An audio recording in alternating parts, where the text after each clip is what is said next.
In the early 1990s, a company emerged in the United States that would come to be known for its controversial business model, which revolved around the very concept of pricing human lives, at least metaphorically. The company, called Correctional Corporation of America, CCA, was founded by Thomas Beasley, and it quickly gained prominence by pioneering the idea of privatizing prisons. This privatization allowed CCA to manage and profit from prison systems by essentially treating prisoners as commodities whose value could be measured in terms of cost per bed, per day. Initially, the concept was presented as a cost-saving measure for the government, with private companies promising to build and run prisons at lower costs than the state could manage. In return, these companies would receive long-term contracts with state governments, ensuring a steady flow of revenue. Over time, this model grew more and more profitable for the companies involved, particularly for CCA, which eventually rebranded as CoreCivic, a name that would further distance itself from the morally fraught idea of prison for profit. Prison privatization became a growing trend across the United States during the 1990s, especially as the prison population soared.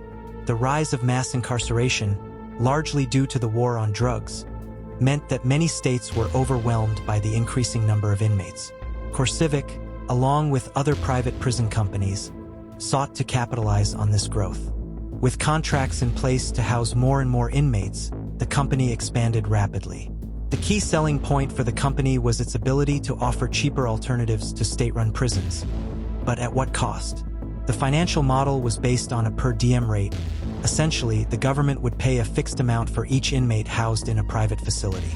The more inmates they could pack into a prison, the more money the company made. However, this created a perverse incentive.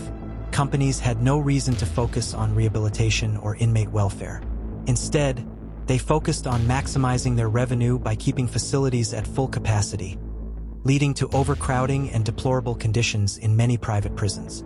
Critics argue that this business model leads to a conflict of interest. By making money from the number of inmates in a facility, private prison companies like CoreCivic had no incentive to reduce the prison population or advocate for criminal justice reform. In fact, it was more profitable for them to see more people incarcerated, which meant lobbying for harsher sentencing laws and opposing measures like parole reform that could reduce the number of prisoners. Despite the ethical concerns, the business model continued to thrive throughout the 2000s. CoreCivic and other private prison companies benefited from significant lobbying efforts to maintain and expand the use of private prisons. By the mid-2000s, private companies were managing hundreds of thousands of inmates across dozens of facilities in the U.S. This allowed them to become major players in the criminal justice system, wielding significant influence over policy decisions and legal reforms. However, the tide began to turn in the 2010s. In 2016, the U.S. Department of Justice announced that it would phase out its use of private prisons, citing concerns about their poor conditions, lack of oversight, and the incentive to maintain high incarceration rates. This was a significant blow to CoreCivic and other private prison companies. Despite this, they continued to fight for their place in the system, expanding into the management of immigrant detention centers and other forms of confinement that weren't subject to the same restrictions as criminal prisons. The company's operations were far from transparent, with reports of mistreatment, overcrowding, and inadequate healthcare services becoming a common theme in investigations of private prisons. Yet, the contracts kept coming. By the end of the decade, CoreCivic had become one of the largest private prison operators in the world, with hundreds of facilities across the U.S. earning billions of dollars in revenue. Behind the scenes, there were concerns that private prisons were incentivizing the expansion of the prison industrial complex, fueling a cycle of mass incarceration that disproportionately affected marginalized communities. The idea that prisoners were worth more when they were incarcerated rather than rehabilitated led to serious questions about the motivations driving the system. Despite the controversies, CoreCivic's stock price continued to rise, largely due to the growing demand for immigration detention centers. As more people were detained under stricter immigration policies, private prison companies found new sources of income. This shift allowed them to remain financially viable even after the Department of Justice's decision to reduce their involvement in federal prison management. CoreCivic also began to diversify its operations, branching out into other areas of correctional management, such as monitoring electronic ankle bracelets and providing services to local governments. The company's ability to adapt to changing political climates kept it afloat, even as public opinion increasingly turned against the idea of for-profit prisons. In 2020, the company announced that it would be focusing on transitioning away from its prison operations and shifting its business toward reentry services, probation, and other forms of community-based supervision. This pivot came as part of a broader trend in the private prison industry to distance itself from the controversy surrounding mass incarceration. However, critics argue that the company's past actions, its role in advocating for harsher sentences and filling prisons to capacity, cannot be erased simply by rebranding. At its core, CoreCivic's business model depended on the idea that inmates were worth money, a concept that many found deeply troubling. The notion that a person's freedom could be commodified and traded for profit sat uneasily with the ethical underpinnings of the American justice system. Despite this, the company managed to thrive for decades, benefiting from a system that incentivized the incarceration of more people rather than their rehabilitation. The consequences of this business model were far-reaching. Private prisons often skimped on services and resources, leading to high rates of violence, poor mental health outcomes, and substandard living conditions for inmates. Meanwhile, the company's executives earned millions in compensation, raising questions about the ethics of profiting from human suffering. As the public became more aware of these issues, calls for reform grew louder. Activists, lawmakers, and concerned citizens began to push for an end to private prisons, citing the need for a justice system that prioritized rehabilitation over profit. While the future of private prisons remains uncertain, one thing is clear. The idea of a prison where every inmate has a price is one that continues to spark outrage and debate across the United States.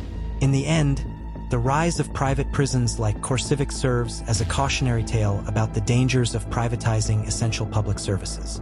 When the primary motivation becomes profit rather than justice or rehabilitation, the entire system risks becoming deeply flawed. The question remains, how far can the commodification of human lives go before society recognizes the inherent moral hazards it presents? Even as private prison companies strive to reinvent themselves and distance themselves from their controversial past, the legacy of their business model continues to haunt the American justice system.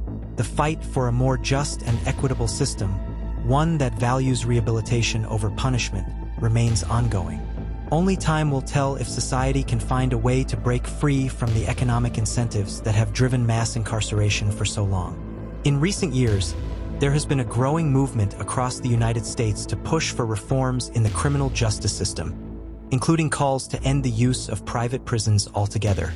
Activists, lawmakers, and community leaders have advocated for alternatives to incarceration, such as restorative justice programs, diversion programs, and greater investment in mental health and drug treatment services.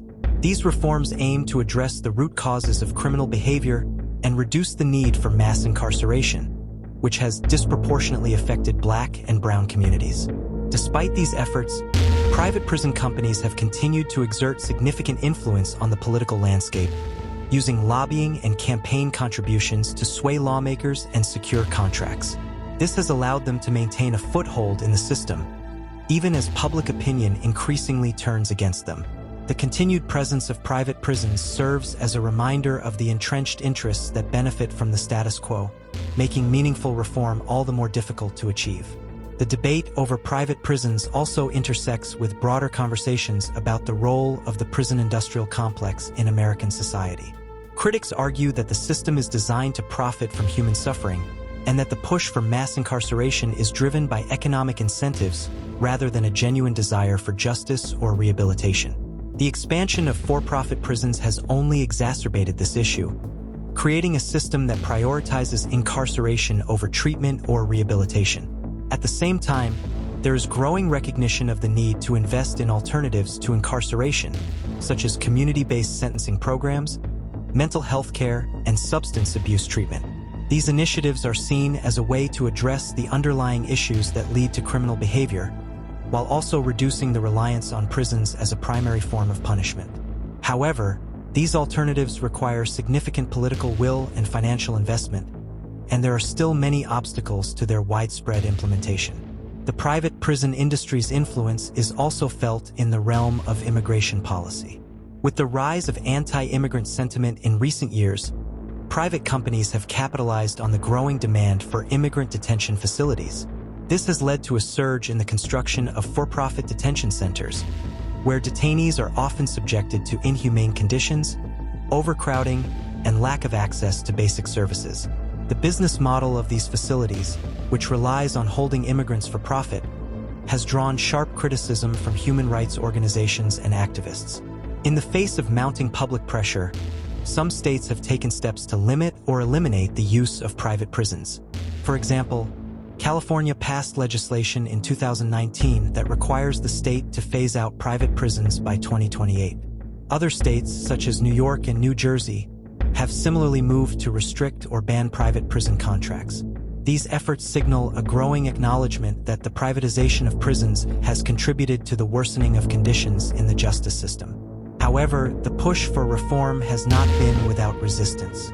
Some lawmakers and prison industry stakeholders argue that private prisons provide necessary services and help alleviate overcrowding in state-run facilities. They also claim that private companies can operate prisons more efficiently and cost-effectively, though evidence of this claim is often disputed. The debate over the effectiveness of private prisons continues to be a point of contention, with critics pointing to the lack of accountability and transparency in these facilities as key concerns. As the nation continues to grapple with the legacy of mass incarceration and the influence of private prison companies, it is clear that reforming the system will require a multifaceted approach. This includes not only addressing the role of private prisons, but also examining the broader issues of systemic racism, income inequality, and the over-policing of marginalized communities. Until these underlying issues are addressed, the fight for a more equitable and just system will remain an uphill battle. In the coming years, the push for criminal justice reform will likely intensify, with activists and lawmakers pushing for a more humane and just approach to punishment. This will involve not only dismantling the profit-driven prison system, but also investing in prevention and rehabilitation programs that address the root causes of criminal behavior. While the path to reform will be challenging, there is hope that the momentum for change will continue to grow. Ultimately, the future of private prisons in the United States is uncertain. While some states have already begun to phase them out, others continue to embrace the business model, despite the ethical concerns and negative consequences associated with it. The ongoing debate over the role of private prisons in the criminal justice system reflects the broader struggle over the values that should guide the nation's approach to crime and punishment.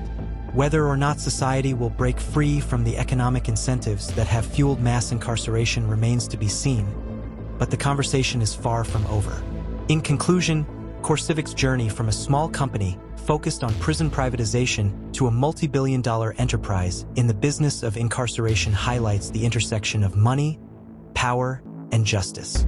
The company's history is a testament to the enduring conflict between profit and human dignity. As the debate over private prisons continues to evolve, the story of CoreCivic serves as a stark reminder of the dangers of commodifying human lives for financial gain.